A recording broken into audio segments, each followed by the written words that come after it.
everybody, I'm Tom Vassell. I'm Violet. And I'm Ruby. And today we're taking a look at a game called, and it's hard to read this, it looks like an O, but it's actually an E. Oh, Eila and Something Shiny. Now this is a really big, giant game. From North Star brought this here. It was a Kickstarter originally. But this game, if you look at the front cover of it, looks like a little kid's game with a cute rabbit on it. Yeah. It's not. Do you agree? Yeah. It's not like super gory, but yeah, it's not kid themed at all. Tutorial was fairly kiddie, and then like after that. Yeah, so this is a campaign game. I guess you could play it more than once. You don't need to write anything down or anything. You're like going through some adventure cards. You are this rabbit here. You could play it solo. It's kind of a solo game, really, that you can just play together. You make choices together, but it's really, it says 1+, but really just one person can play it by themselves. Yeah. So I'm going to show you a little bit of how the game plays. Don't worry, I'm not going to spoil much. And then we'll come back and tell you what we think. In this game, there are 6 different sections you're going to go through, 6 chapters. There's an introduction chapter. I'm going to show you slightly parts of that. It's not going to really spoil the game for you. But then a whole deck of cards along with a prologue book and some ending books. These are little comic books that tell you the story that goes on in this game. There are different resources in the game. There's food, there are coins, and there are stars. You can keep up to 8 of those here. These are the material things. There are immaterial things here where there is knowledge, energy, and then over here, something that is a negative thing, fear, which will fill up this side over here. At any point, you're allowed to turn 2 food into 1 energy, and you can turn 1 star, or 5 knowledge can turn into a star.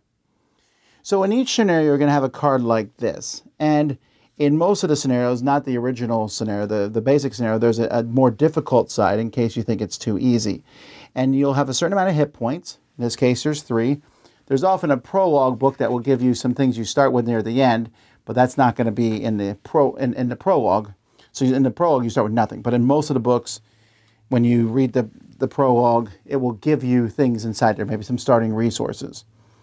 You need to finish your goal before 7 days are up, and also you can't run out of hearts. You're going to do this. There are 3 decks of cards in each scenario. There might be more. Each scenario has different rules. There are different components that are added.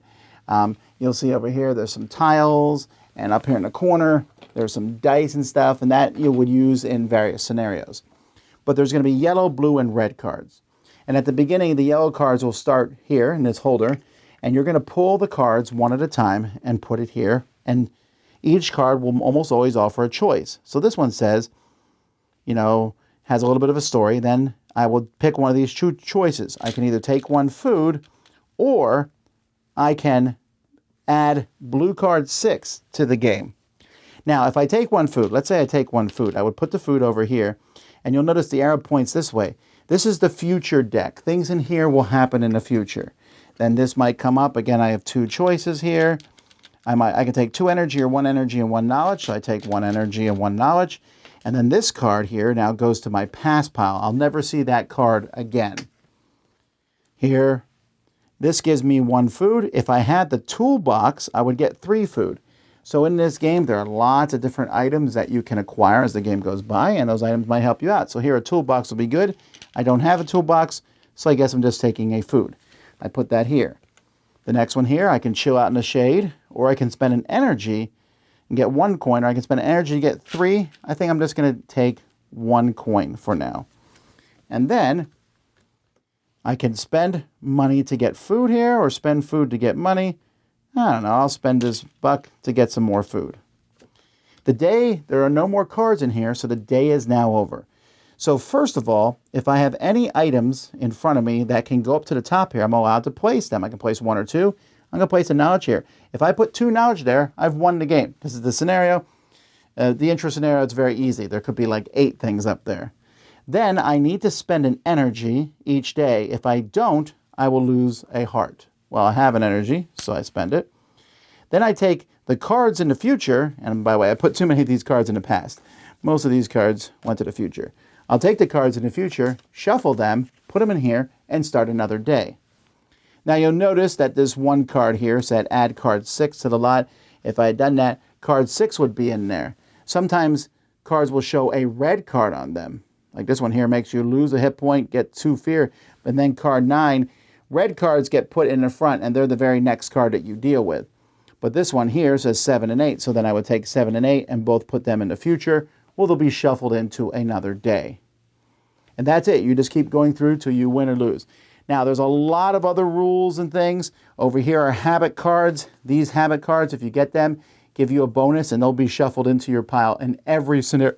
Once you get them, there are item cards, and you can see there is a ton of cards in each of the scenarios, and there are different kinds of cards. The rule book itself explains all the different rules of the game and tells you what the symbols mean. But once you get to chapter 2, you'll turn in and it will start giving you rules for how that chapter plays out. And then you're going to get to an ending, and we'll talk a little bit about that in a moment. Okay, so we talked about this, the fact that it's not really for kids, because it really starts off kind of like la la la la la la, and changes. And like the themes get dark, like Pretty dark. not Fast, super honest. dark, but like They're like grown up. They're like things that, I mean, I would say it's like a 12 plus game at least, right? Yeah, I mean, but- it's not the end of the world, but if you play with a little kid, they might be traumatized by some of the stuff that happens in it, right? maybe. Maybe. I mean, it depends Do you what want me to show you ending. that one card again? Any child besides Jimmy, Violet. Okay, well, Well, maybe not Jimmy. He's not the best. another thing about the game is when it first starts, and I showed you all scenario 0, which is the tutorial basically, it's really easy. Does it stay easy? No. Not at all. I really wish we picked something else besides the toolbox, whatever it was. Oh, Yeah, you can collect tools in the game, and like If I got had the known, toolbox. we should have like got a harmonica useful, or but anything also- else. yeah, then that's, okay, so if you lose a scenario, and so when we played through this, we won scenario 1, 2, we won 1, like so, well, 0, if you lose 0, you're the worst player ever. So we won 0, you guys won 1 very easily. Yes. 2, not so hard. It was like, 3, you made it through, and then 4, we lost, played it again. and lost 5, again. I don't think. Five is I beat. think we didn't make it through 3. Yeah, we did.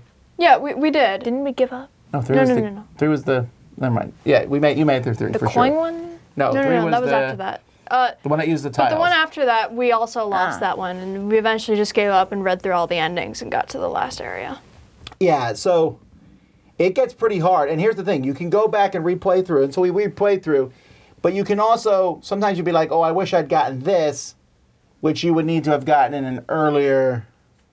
Yeah, you have to like have future sight in order to. So you go back and play the whole thing through. But I have to be honest, now that we played through the whole thing once, I thought it was fun. But I feel like I don't want to do it Yeah. again. It was very difficult. Although I really like the themes and the artwork and like the play Oh yeah, the style. artwork is amazing. It was really enjoyable.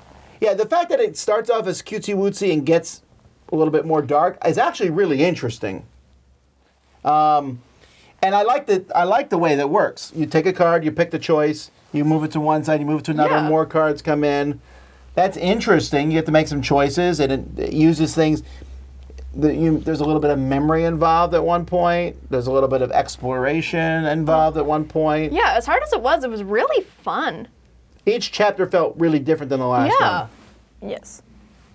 So you got to go into it knowing that it's a one-time through type thing, basically, but then you can give it to somebody else. And it says 30 to 45 minutes per chapter. That's pretty close. Chapter 1, you'll probably finish in less than 30. But after Yeah. that, 2, 3, 4, and 5 are at least half an hour. Yeah. Probably longer, depending on how much you think about them. And depending how many times you lose it. Well, it's different. You just double your time then. Especially the last one, because how would you possibly win the last one? Well, I'm sure people have. Yeah. Well, there's dice rolling in the game too, so there's just sometimes luck. And so for me, some of it, we used to play a game called Time Stories, which you guys have never played, where you would go through a scenario and at some point it would end and take you back to the beginning. And this time you would play through it again, but you knew like, oh, this guy says eat an apple. You'd be like, no, thank you, because that kills you. Right? So you would do different things differently. You've seen movies like that before where they do the same day over and over. like Yeah, it looks Groundhog very Day. tiring Yeah. and traumatizing. It does. So this could be the same way. You could be like, we'll play this scenario until we beat it. I don't want to, though. Yeah. I'll just read the ending, move on. All right, so with that Happy being said, though, it's very impressive, and it feels different than almost any game out there. Yeah, Yes. honestly, like story-wise, it honestly might be one of my favorites. It really is, because at the beginning you're like, oh, this is a kid's book. It's a good story. Yeah. I also like the characters' personalities and how it's not just, we want the shiny thing. Yeah. And a lot of this makes sense when you do know the ending, too. It makes Yeah. sense on how everything comes together. All right, so what would you rate it? 8.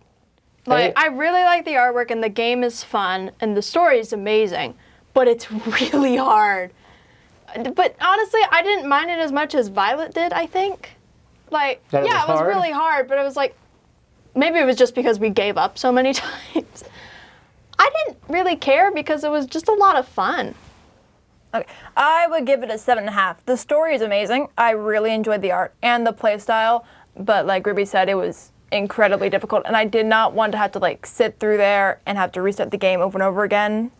And it just felt unsatisfying when you just skip to the ending, because also you might have missed out on some items that you would have gotten beforehand. I agree.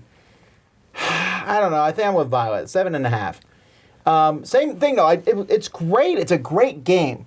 It is a big game. It's a little bit pricey. But now that we're done with it, someone else can play it. We can put this in the library. It wasn't destroyed. It's easy to reset. I mean, it's really easy to reset. I didn't have trouble. I just got to put the cards back in order. So, I don't know. I think a lot of people are really going to enjoy it. Anyway, it's a cool thing. I'm glad we played it.